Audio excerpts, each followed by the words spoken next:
ఫైనల్గా ఏమంటావు బ్రో? తను తెస్తా అన్న గోల్డ్ తెస్తేనే తీసుకెళ్తావా? అది కూడా ఈరోజే, మళ్ళీ రేపు ఎల్లుండో ఇదంటే నేను నమ్మను ఇంకా.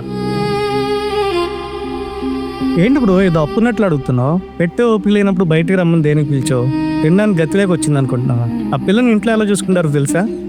అలా చూసుకోవడానికి నాకు కూడా డబ్బులు కావాలి కదా బ్రో, అందుకే తెమ్మని చెప్తున్నా. తప్పే ఉంది దానిలో? సంపాదించి చూసుకోవాలనుకోవడం తప్పలేదు బ్రో, వేరే వాళ్ళ సంపాదన మీద బతకాలనుకోవడం తప్పు. మరి కట్నం తీసుకునే వాళ్ళంతా వాళ్ళందరూ నీలాగా ఆడపిల్ల దగ్గర తీసుకోవట్లా అంత కావాలి ఇంత కావాలి అని. ఎవరు సంపాదించారో వాళ్ళే తెచ్చిస్తారు. మా పిల్లని జాగ్రత్తగా చూసుకోమని. ఎవరైనా తెలిసిన వాళ్ళ ఇంటికి పలకరించడానికి వెళ్తేనే ఏదో ఒకటి తీసుకుని వెళ్తాం.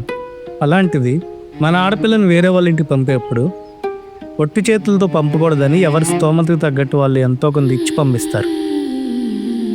అంతేగాని దాంతోనే జీవితాంతం బతికేస్తారని కాదు. అది గౌరవంగా తీసుకునేది, బలవంతంగా లాక్కునేది కాదు. బాగా చెప్పావు బ్రో, సూపర్.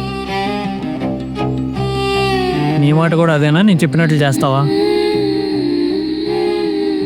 చెప్పు, ఏం చేయమంటావు? ఇంటికి వెళ్ళి నువ్వు తెస్తానన్న గోల్డ్ తీసుకొచ్చి, మనోడేదో గౌరవం అది ఇది అంటున్నాడు కదా, ఆ గౌరవంతోనే నా చేతిలో పెట్టు.